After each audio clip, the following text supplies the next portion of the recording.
दुनिया की फांसी, इसको दुनिया का फांसी संसार को समझ करके और क्या किए, दास मल्लू का यही जान के मित्र कियो अविनाशी।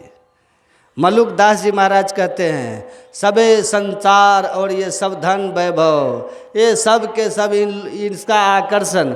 अब इसका मतलब नहीं कि आप धन छोड़ के भाग जाइए, परिवार छोड़ के भाग जाइए। कहते घर परिवार छोड़कर भागने की, धन संपत्ति भागने की आवश्यकता नहीं है, छोड़ने की। तब तेन त्यक्तेन भुंजिथा माँ गृध्य कशिश विधनम, इन सब के बीच रहते हुए भी आप इस बात को दृढ़ता से जानिए कि एक दिन इसको छोड़ के जाना है। कितना भी कस के पकड़िएगा, रेत जैसे जितना कस के पकड़ते हैं बालू वो मुट्ठी से गिरती जाती है। संसार कितना भी कस के पकड़ोगे संसार को छोड़ना पड़ेगा, और जो छूट जाए वो माया है, और जो कभी न छूटे वो ईश्वर है। इसीलिए ईश्वर को पकड़ के रहिए, ईश्वर को पकड़ के रहिएगा तो स्थिर रहिएगा। घड़ी का पेंडुलम हिलता डुलता है, पेंडुलम पर जो मक्खी बैठेगी वो हिलती डुलती रहेगी, लेकिन पेंडुलम छोड़ करके दीवार पर जाके बैठे मक्खी तो स्थिर दीवार के साथ मक्खी भी स्थिर हो जाएगी। तो ये संसार रूप रस गंध स्पर्श और शब्द, ये विषय और इनके भोग सब के सब नाशवान परिवर्तनशील आगमा पाइनो नित्यांश आने जाने वाले हैं, छूटने वाले हैं, मिलने बिछुड़ने वाले हैं। इनको पकड़ के रहोगे तो संसार में आप भी दुख भोगते रहोगे, लेकिन इसको छोड़ करके आप दीवाल के सहारे अर्थात परमात्मा को पकड़ लीजिएगा तो स्थिर परमात्मा को पकड़ लेने से आप भी स्थिर हो जाइएगा।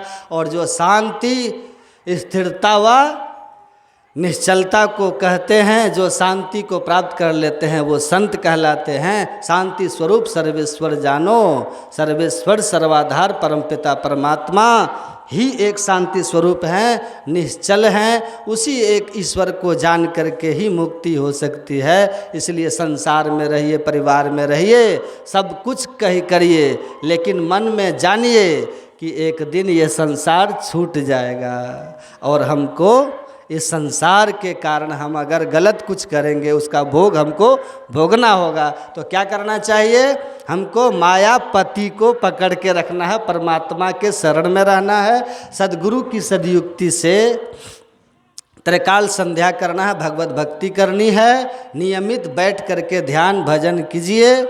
सद्गुरु की कृपा से धीरे धीरे माया का प्रभाव आप पर कम हो जाएगा, ईश्वर की कृपा गुरु की कृपा होती जाएगी, माया का आकर्षण कमज़ोर होते चला जाएगा, और अंततः गुरु की कृपा से जब आपको अपने अंदर का हरि रस मिलेगा और अंततः परमात्मा मिल जाएंगे। रसो व्यस्य रसो वर्जम परम दृष्टवा निवर्तते, उस परमपिता परमात्मा के दर्शन होते ही माया तिरोहित हो जाती है। किस तरह, जही जाने जग जाई है राई, जागे जथा स्वप्न ब्रह्म जाई।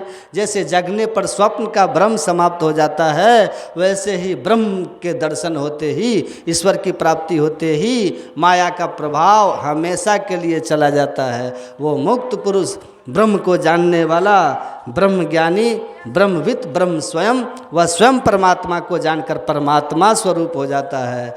वह पुनः इस संसार चक्र में नहीं आता। तो इस तरह से हम लोग इंद्रियों की पकड़ से बाहर निकलने का प्रयत्न करें और रोज बैठ कर के साधन ध्यान करें।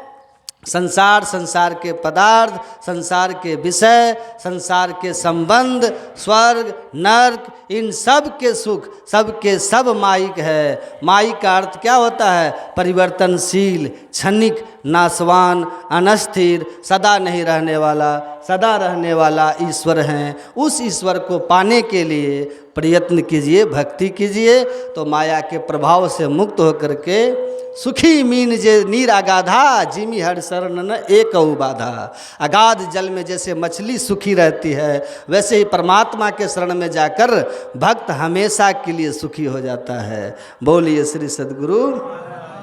तो एक मिनट, तो मैंने कभी उनकी शिकायत नहीं सुनी। बाबा सुना रहे थे जिनकी शरीर छूटा, क्या नाम था, महेंद्र चौरसिया। हाँ, हमारे पूज्य महेंद्र चौरसिया बहुत भीतर से सीधे साधे हैं, सुने हम, मतलब छल कपट वाला नहीं थे। और जिनको छल कपट नहीं है तो भगवान राम कहे निर्मल मन जन सो मोहि भावा। भगवान कहते हैं जो छल कपट से रहित है ना, ऐसा हृदय वाला मुझको भाते हैं। और जो भगवान को भाते हैं ना, भगवान कहते हैं वो हमको पावा, वो हमको पाते हैं। तो भगवान की कृपा के अधिकारी बन के इस दुनिया से गए, तो उसके लिए हम लोगों को अफसोस नहीं करना चाहिए। साधु मुँहे क्या रोइए जो अपने घर जाए, और रोइए साकट बापुरे जो हाटो हाट बिकाए। तो अपने आत्मा को सही दिशा देकर, जीवन को सही दिशा देकर आत्मोन्नति की ओर जो गया हो, सदगति